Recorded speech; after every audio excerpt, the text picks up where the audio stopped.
जय हिंद दोस्तों। ये हमारा भारतीय राज्य व्यवस्था का चैप्टर 11 है, संसदीय व्यवस्था। इसमें पूरा बेसिक है। ठीक है, तो चलिए इसको जल्दी से समझ लेते हैं। देखिए, संसदीय जो व्यवस्था है ना, उसमें आपको ध्यान रखना है सबसे पहले कि उसका अर्थ क्या होगा। संसदीय व्यवस्था का मेन जो अर्थ होगा, देखिए यहाँ पे उसका पूरा परिभाषा भी मैं बता रहा हूँ आपको। सरकार की संसदीय व्यवस्था, ठीक है, वह व्यवस्था है जिसमें कार्यपालिका अपनी नीतियों और कार्यों के लिए विधायिका के प्रति उत्तरदायी होती है। ये मैं ऐसा क्यों बता रहा हूँ आपको, क्योंकि ना जब भी आप एग्जाम में देखेंगे तो ये सेम पूरा टॉपिक दे देता है ना। तो आपको इसीलिए इसमें ये ध्यान रखना है कि जो कार्यपालिका संसदीय व्यवस्था का मतलब ये होगा कि जो कार्यपालिका होगी वो अपनी कुछ भी काम करे, कुछ भी नीतियां बनाए, लेकिन जो उसका उत्तरदायित्व होगा, कभी भी याद रखें कि विधायिका के प्रति रहेगा, यानी कि विधायिका को उसको सारा चीज़ का जवाब देना पड़ेगा। ऐसी व्यवस्था को संसदीय व्यवस्था कहते हैं। ये समझ में आ गया। देखिए, जो हमारा संसदीय व्यवस्था है, वो कभी भी उत्तरदायी होती है, यानी कि जो उसमें सरकार होगा ना, वो कभी भी विधायिका के प्रति यानी कि संसद के प्रति वो हमेशा उत्तरदायी होगा।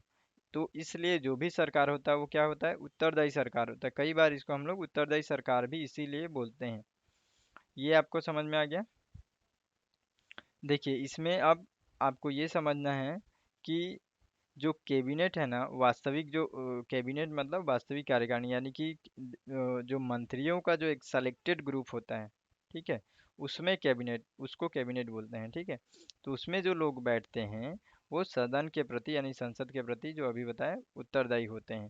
ठीक है, और उनका कार्यकाल कब तक चलेगा, जब तक उनको सदन में विश्वास प्राप्त है। ठीक है, याद रखेंगे कि इनका कार्यकाल कई बार ऐसा पूछता है, तो उनका कार्यकाल तब तक रहेगा जब तक वो लोग का सदन में विश्वास रहेगा, प्लस उनका कार्यकाल अलग से तो रहता ही है ना, जो सरकार बनता है 5 साल का। ठीक है, प्लस उसके अलावा ये भी रहेगा कि उनको विश्वास, हमेशा विश्वास जो मत होता है वो प्राप्त होना चाहिए। ठीक है, हम लोग ये सब को अच्छे से और समझेंगे कि विश्वास मत ये सब क्या होता है, विश्वास विश्वास प्रस्ताव जो आता है उसको हम लोग अच्छे से समझेंगे। लेकिन यहाँ पे हम लोग सबसे पहले संसदीय व्यवस्था का कॉन्सेप्ट समझ रहे हैं। ठीक है, तो याद रखेंगे कि उत्तरदायी सरकार वह है जो क्या होगा, उसका वो हमेशा उत्तरदायी रहेगा। जो कैबिनेट रहेगा वो सदन के प्रति उत्तरदायी रहेगा, प्लस वो जब तक उसको अगर विश्वास मत प्राप्त है हमेशा, तो वो लगातार चलता रहेगा, उसमें कोई रुकावट नहीं आएगा। ठीक है, और साथ में आपको याद रखना है कि संसदीय व्यवस्था को ही सरकार का वेस्टमिंस्टर मॉडल भी कहते हैं। कई बार ऐसा पूछता है कि कौन सी व्यवस्था को वेस्टमिनिस्टर मॉडल कहते हैं, केवल इसमें कॉन्सेप्ट है। ठीक है, तो इसलिए हम लोग केवल कॉन्सेप्ट समझ रहे हैं। संसदीय व्यवस्था को ही उत्तरदायी सरकार बोलते हैं। ठीक है, वेस्टमिंस्टर ये भी बोलते हैं। तो ये आपको याद रखना है। ठीक है, और आपको तीसरा बात याद रखना है कि जो कार्यपालिका होगी वो क्या होगी, नीतियों और अपने कार्यों के लिए विधायिका के प्रति उत्तरदायी होगी। देखिए, अब हम लोग समझेंगे कि हमारे जो देश में जो संसदीय व्यवस्था जो लागू है उसकी क्या क्या खासियत है, क्या क्या विशेषताएं हैं, समझ रहे हैं ना। तो हम लोग पहले ये जो संसदीय व्यवस्था है, इसमें यही सब इम्पोर्टेंट है, केवल बेसिक समझना है। बस ये जो चैप्टर है इससे ऐसा ही क्वेश्चन पूछा जाता है हमेशा। तो देखिए, एक होता है नामिक और एक होता है वास्तविक कार्यपालिका। संसदीय व्यवस्था में खास करके हमारे देश का यानी कि भारतीय संसदीय व्यवस्था जो है उसकी विशेषता हम लोग देख रहे हैं। उसमें क्या होता है, एक नाम मात्र की और एक वास्तविक कार्यपालिका होती है। आप लोग जान रहे हैं कि जो हमारे राष्ट्रपति होते हैं वो क्या नाम मात्र के कार्यपालिका होते हैं। मतलब ये होता है कि देखेंगे कि हर चीज़ उनके नाम से होता है, उसी को बोला जाता है कि नाम मात्र की कार्यपालिका। तो उनसे क्या होता है कि राष्ट्रपति जो होते हैं सारा चीज़ उन्हीं के नाम से होगा, उनका साइन हर चीज़ उन्हीं का रहेगा। काम कौन करेगा, मंत्री। ठीक है, मंत्री परिषद जो होगा, जो हम लोग कैबिनेट जो बोल रहे हैं, ये काम करता है मेन। साथ ही आपको ये भी याद रखना है कि जो हमारे राष्ट्रपति होंगे वो तो मुखिया होंगे ही। ठीक है, लेकिन प्रधानमंत्री और उनका ग्रुप जो उनके साथ मिल कर के काम कर रहा है, उनका जो भी परामर्श होगा वो उसको मानने के लिए बाध्य होंगे। तो ये भी आपको याद रखना है। यानी कि हमारे जो राष्ट्रपति हैं वही मेन है, ठीक है, समझ रहे हैं, एक एग्जांपल के लिए समझिए। राष्ट्रपति हमारे मेन है, ठीक, लेकिन उनको परामर्श देने के लिए कैबिनेट है, यानी कि प्रधानमंत्री का जो ग्रुप है वो है। प्रधानमंत्री और ये सब जब बैठ करके जो डिस्कस करते हैं, फिर राष्ट्रपति को यहाँ पे बताते हैं कि हाँ ये ऐसा ऐसा बात है, इस ये काम को करना, ये नीति बनाना है। राष्ट्रपति उसके लिए फिर आगे काम करते हैं, यानी कि वो क्या करते हैं, उसके लिए उसको मानते हैं, ये उसको ठीक है इसको करो, ओके कर देते हैं, ठीक है। देखिए यहाँ पे क्या है, एक तरीके से लग रहा है कि हाँ राष्ट्रपति ऐसा कुछ, यहाँ पे आपको समझ में आ रहा है कि राष्ट्रपति एक तरीके से बंधे हुए हैं, है ना। वो बातें हैं, मेन काम अपना प्रधानमंत्री का जो ग्रुप है, जो कैबिनेट है, वही करता है ना। तो आप याद रखेंगे, इसीलिए हम लोग नाम मात्र की कार्यपालिका और वास्तविक कार्यपालिका सबसे पहली ये विशेषता हम लोग इसमें बोलते हैं। ये पहला अपना हो गया। देखिए दूसरा जो हमारा ये है, दूसरी विशेषता है इसमें बहुमत प्राप्त दल का शासन, यानी कि जिस सरकार की संसदीय व्यवस्था में जो सरकार का बहुमत होगा वही सरकार बनाएगा, वही शासन करेगा। बस इतना सा इसकी विशेषता है। या और तीसरा देखिए, सामूहिक उत्तरदायित्व। सामूहिक उत्तरदायित्व कैसे होता है, ये लोग जितने भी है वो क्या होते हैं कि एक तरीके से अगर कोई भी एक जो ग्रुप है, ठीक है, उसको बहुमत प्राप्त हुआ, तो वो लोग एक ही ग्रुप में है ना। तो वो लोग क्या करते हैं, मिल करके फिर काम करते हैं। तो इस तरीके से क्या होता है, एक सामूहिक उत्तरदायित्व भी उनको, ये भी एक विशेषता है, ठीक है, संसदीय व्यवस्था की। देखिए राजनीतिक एक एकरूपता इसमें होता है। राजनीतिक एकरूपता कैसे होगा, बस वही बात है इसमें भी। राजनीतिक एक एकरूपता इसलिए होगा क्योंकि जो सरकार बना है वो पूरा एक ही ग्रुप के हैं। तो जितना भी राजनीतिक कुछ भी ऐसा विचारधारा, सबका एक साथ रहेगा, एक ही जैसा रहेगा।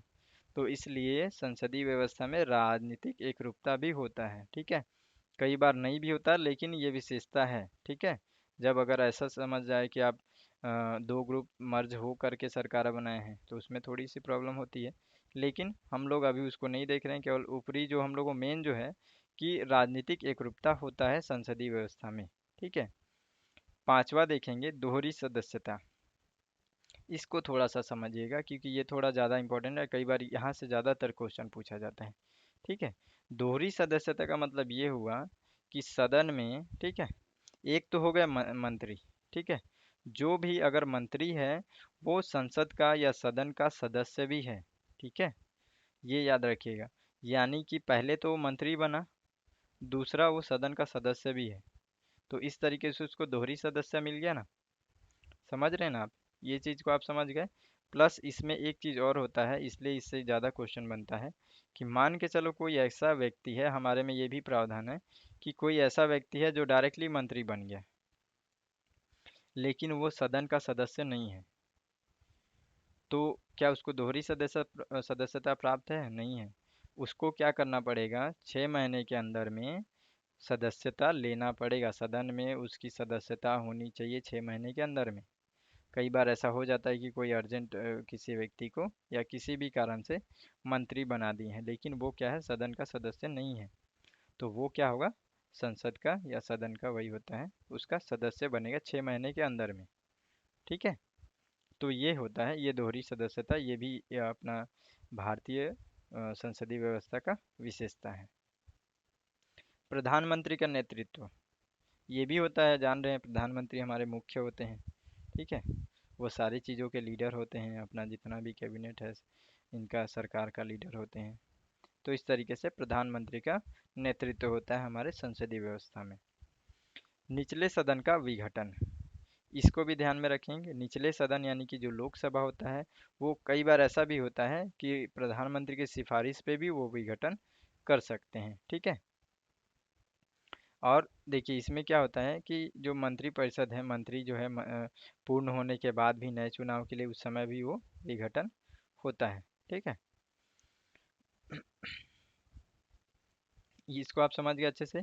इसमें दो कंडीशन होगा, एक तो होगा जो कार्यकाल पूरा होने के बाद, और एक होता है कि प्रधानमंत्री के पास भी राइट है कि वो समय से पहले ही विघटन करा सकते हैं, ठीक है। ये अपना हो गया। देखते हैं एक बार और इसको थोड़ा सा हम लोग देखिए, संसदीय व्यवस्था का जो विशेषता है, पहला क्या हो गया, नाम मात्र की और वास्तविक कार्यपालिका पहला विशेषता है, बस यही, ये थोड़ा थोड़ा ध्यान रखना है। दूसरा हो गया बहुमत प्राप्त दल का शासन। तीसरा क्या हो गया, सामूहिक उत्तरदायित्व। चौथा क्या हो गया, राजनीतिक एकरूपता। और पांचवा क्या हो गया, दोहरी सदस्यता। ठीक है। और छठवा हो गया प्रधानमंत्री का नेतृत्व। और सातवां हो गया निचले सदन का विघटन। देखिए सब में लॉजिक है। संसदीय व्यवस्था का मतलब ही होगा कि सदन में एक कोई भी कुछ भी कार्य होगा तो एक सदन में होगा, या सदन में कौन रहेंगे, बहुत सारे लोग रहेंगे। तो इस तरीके से आप ध्यान रखेंगे कि सदन का जो कार्य होगा कहीं ना कहीं ऐसा होगा कि उसमें ग्रुप में काम होगा, कोई लीडर रहेगा, ये सारी चीज़ें। तो एक लॉजिक लगा कर के भी आप सोचेंगे ना, तो हमारा जो संसदीय व्यवस्था का जो विशेषता है वो आपको क्लियर हो जाएगा। तो कभी भी कोई भी ऑप्शन आता है आपके पास एग्जाम में तो आप उसको सॉल्व कर लेंगे। ठीक है। संसदीय व्यवस्था का कुछ दोष भी है, उसको भी देख लेते हैं। जैसे इसमें अस्थायी सरकार, इसका क्या मतलब है, अस्थायी सरकार कैसे हो रहा है यहाँ पे, इसका दोष कैसे है। जैसे मैं बताया कि कई बार क्या होता है, अगर मान के चलो विवाद हो गया या विश्वास मत उनको जो विश्वास मत जो है उनको प्राप्त नहीं हुआ, या अविश्वास जो प्रस्ताव भी होता है वो अगर पारित हो गया, तो एक तरीके से क्या हो गया, सरकार वहाँ पे टूट जाएगा, है ना। तो एक तरीके से ये अस्थायी सरकार हो गया ना। तो इसलिए संसदीय व्यवस्था का ये एक दोष माना जाता है कि अस्थायी सरकार उसमें होता है। नीतियों की निश्चितता नहीं होती है। कई बार इसमें क्या होता है कि नीति का निश्चित नहीं होता है। कई बार जो ग्रुप काम कर रहा है वो सही से नीति नहीं बना पाता है, या फिर वो लोगों का एक ये भी होता है इसमें कि अब जैसे ग्रुप जो संसदीय व्यवस्था है उसमें जो सरकार है वो बहुमत से प्राप्त हुई है, उसके पास नॉलेज कैसा है, क्या समझ है, ये भी नहीं पता है। ठीक है, ये माना जाता है, मैं नहीं बोल रहा हूँ। ठीक है। तो इसके कारण से क्या होता है, कई बार नीतियों में भी प्रॉब्लम आता है, तो ये दोष में हम लोग मानते हैं इसको। ठीक है।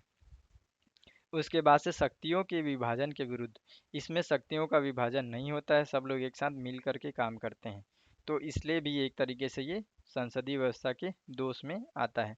अकुशल व्यक्तियों द्वारा सरकार का संचालन, ये भी एक है, ये मैं नहीं बोल रहा हूँ, है ना। ये सारा चीज़ें जो है अपन जो पढ़ रहे हैं पॉलिटी के बुक से, तो उसी से रिलेटेड है ये सारी चीज़ें।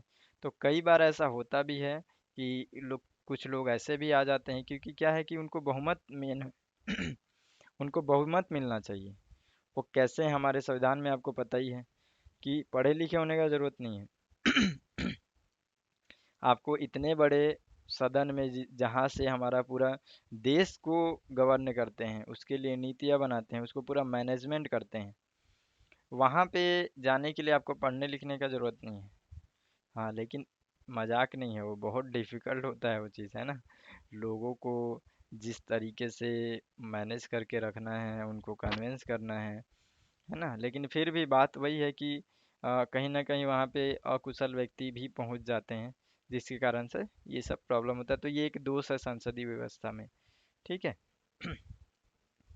देखिए अब आता है राष्ट्रपति। राष्ट्रपति का जो शासन है उसकी विशेषता भी देख लेते हैं, क्योंकि इसमें ये संसदीय व्यवस्था है तो उसका हम लोग अपोजिट भी देखेंगे कि राष्ट्रपति शासन में क्या होता है, उसकी विशेषता क्या क्या है। ठीक है। तो देखिए इसमें एकल कार्यकारिणी होती है। क्यों होती है, क्योंकि इसमें राष्ट्रपति जो होता है डायरेक्टली वही मेन होता है। संसदीय व्यवस्था में क्या था, प्रधानमंत्री अलग है, राष्ट्रपति अलग है। ठीक है। वो लोग क्या कर रहे हैं, राष्ट्रपति केवल नाम मात्र के लिए, जबकि प्रधानमंत्री काम कर रहा है। तो यहाँ पे क्या होता है, राष्ट्रपति शासन में राष्ट्रपति ही होता है, उसी के अंदर जो भी काम होगा। ठीक है। तो इसलिए एकल कार्यकारिणी होता है। देखिए इसमें क्या होता है कि राष्ट्रपति और विधायिका का पृथक रूप से निश्चित अवधि के लिए निर्वाचन होता है। देखे होंगे आप अभी ये अपना यूएसए में भी देखे होंगे, वहाँ राष्ट्रपति डायरेक्टली, राष्ट्रपति का शासन होता है, उनका डायरेक्टली चुनाव होता है ना। तो वो उसके बारे में है। उत्तरदायित्व का अभाव, क्योंकि अभाव इसलिए है क्योंकि यहाँ पे एक जैसे जवाबदेही टाइप का नहीं है। एक एक जो लीडर बन गया वो बन गया, उसमें क्या होता है कि वो अपने हिसाब से मैनेज करेगा, किसी को कोई किसी को कोई जवाब देने का जरूरत नहीं है। तो इसलिए संसदीय व्यवस्था में कई बार उत्तरदायित्व का भी अभाव होता है। देखे होंगे कई बार ट्रम्प का कहानी, है ना। कई बार ऊट पटांग टाइप से जो नीतियाँ बनाना, ये सब भी चीज़ें आप देखे होंगे। तो ये इसीलिए होता है क्योंकि उसमें उस समय क्या उत्तरदायित्व का अभाव होता है उसमें, राष्ट्रपति शासन में एक रूपता नहीं रहती। समझ गए होंगे आप, कोई एक आदमी केवल लीडर रहेगा, वही मेन रहेगा, उसी के पास सारा पावर रहेगा, तो एक रूपता नहीं रहेगा। ठीक है। ये विशेषता के अंतर्गत ही है ना। एकल सदस्यता, एकल सदस्यता ही है, जैसे हमारे में क्या है, सदन का भी सदस्य होना है। इसमें क्या है, एक बार जो राष्ट्रपति बन गया वो बन गया, ऐसा टाइप का, उसमें अलग से और सदस्यता लेने की जरूरत नहीं पड़ती है। राष्ट्रपति का नियंत्रण रहता है, ये भी हमको पता है। निचला सदन का विघटन नहीं होता उसमें, ये भी ठीक है। उसमें निचला सदन वगैरह का कोई विघटन नहीं होता है, लगातार हम लोग का चलता रहता है कहानी। शक्तियों का विभेद होता है, ठीक है, इसमें शक्तियों का भी विभेद होता है। परफेक्ट शक्ति सभी को ऐसा नहीं मिलता है। तो ये राष्ट्रपति विशेषता हो गया। राष्ट्रपति की विशेषता है ना, अभी दोष देखेंगे हम लोग। देखिए, राष्ट्रपति शासन के दोष हैं, विधायिका और कार्यपालिका के बीच टकराव होता है।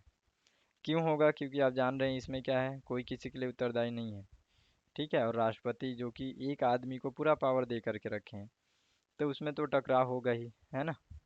तो इसलिए ये एक तरीके से राष्ट्रपति शासन व्यवस्था का दोष माना जाता है। ऊपर से गैर उत्तरदायी सरकार, अभी जो बताया मैं वही है। गैर उत्तरदायी नेतृत्व की संभावना, ये भी होता है उसी में, है ना। सीमित प्रतिनिधित्व, सीमित प्रतिनिधित्व कैसे होगा, क्योंकि इसमें क्या है, जो मेन चीज़ ये है, संसद में उस तरीके से इनका लीडिंग नहीं है। केवल एक आदमी है, वही सर्वश्रेष्ठ है, राष्ट्रपति ही सर्वश्रेष्ठ है। इसलिए ये भी एक तरीके से राष्ट्रपति शासन में दोष माना जाता है। ठीक है।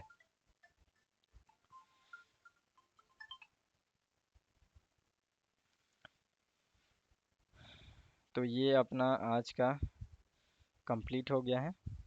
ठीक। तो आज के लिए इतना ही, फिर अगले वीडियो में मिलते हैं, तब तक के लिए जय हिंद।